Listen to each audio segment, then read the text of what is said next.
Earnings from Target, Walmart, and Home Depot this week all show that online shopping remains hot as the pandemic has forced new buying behaviors on consumers around the world. And all those online clicks means the need for a lot more boxes to be made. Well, who better to dive into all of this than with International Paper? The company makes 1 in every 3 boxes domestically.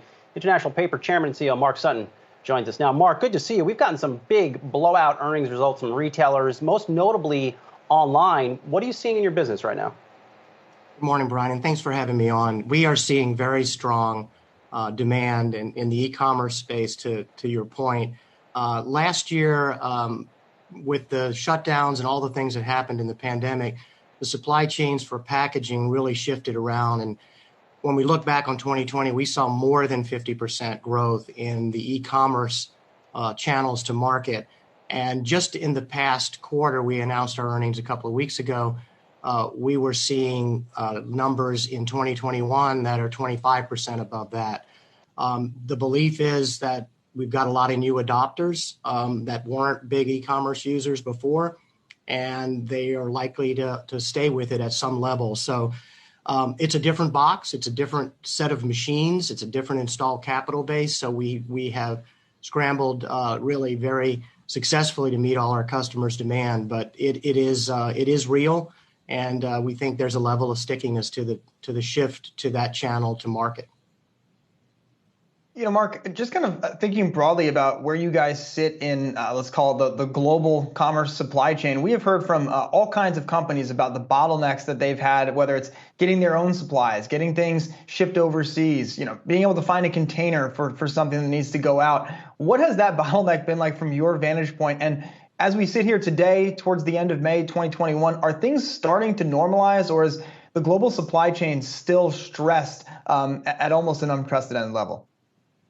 I would say, Myles, it's still stressed. For us, the biggest stress is the transportation.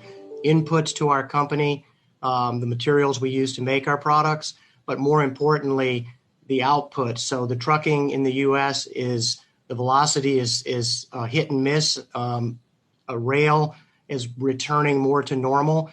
And we export about 25% of the forest products that we make in the U.S., mainly packaging papers and pulp for absorbent products.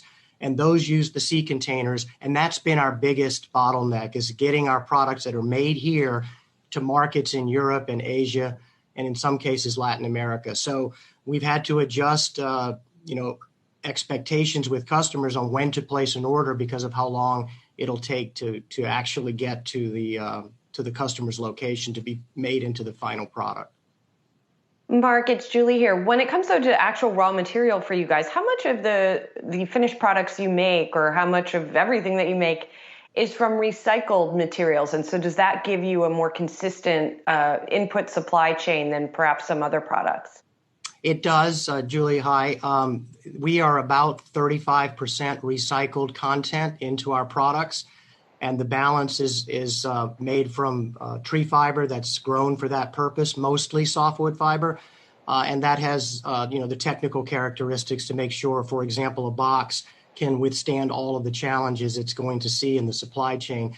But recycled fiber is a globally traded commodity, and so people in other parts of the world will buy fiber from the United States and ship it and use it in their marketplace. So we have a recycling business. We're very active in that market. It does give us a little bit of leverage on one of the major inputs, which of course is the fiber we make to make our fiber-based products.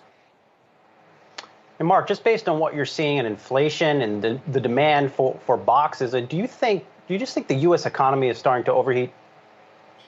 Well, it's a great question. I don't know if it's beginning to overheat. I think we serve every segment. So, for example, we talked about e-commerce.